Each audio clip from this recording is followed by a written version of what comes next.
Hello and welcome to Spirit Among Us. Ephesians chapter 1 verses 5 through 6.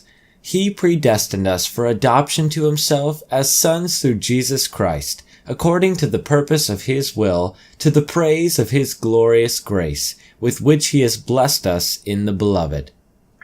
Many people want to paint God in a way that makes him all about us and nothing else. They like to show his character as focused on loving us and blessing us and everything to do with us. Now, while much of this is true, God is for us, God does love us, and he certainly blesses us, he is concerned about more than just that.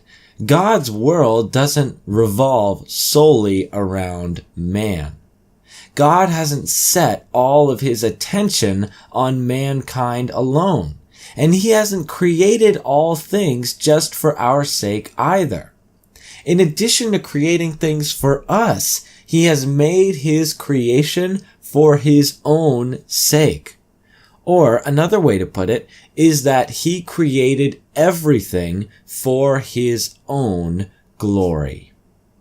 It's this concept that is addressed here in the first chapter of the book of Ephesians. Here Paul is covering how we are predestined for adoption to God, and this is according to God's will, and his will is to the praise of his glorious grace.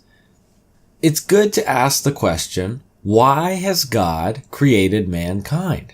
Why has he chosen to forgive us? Why are we adopted into his family? It is not solely for our purposes, not solely because he loves us, but primarily for the praise of his own grace. God desires that his own glory be made manifest throughout all of creation. He wants everyone in all of existence to know that he is the God of grace, mercy, and love. He wants all to understand how wonderful he is, and he wants to take delight in this grace himself. Now, at first, when thinking about this concept, it may sound selfish of God to love himself in this way. But when we think about it, it only makes sense.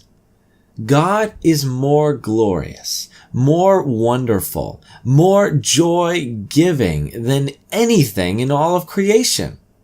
As the most all-satisfying being in all of existence, why wouldn't God take delight in his own glory?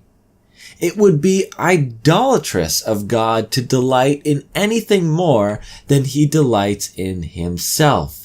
Because he alone is God. He alone is worthy of being the highest pursuit of any being, including himself. So in this way, it only makes sense for God to seek his own glory. And therefore, it only makes sense for God to display his own grace to himself and to all of creation. And here, as it is stated in Ephesians, this is why we were chosen for God, to the praise of his glorious grace, so that we could be a testament to how full of grace God is. How wonderful that God uses us to manifest his glory in this wonderful way. So I want to ask you, do you struggle with this concept of God doing things for his own namesake and for his own glory?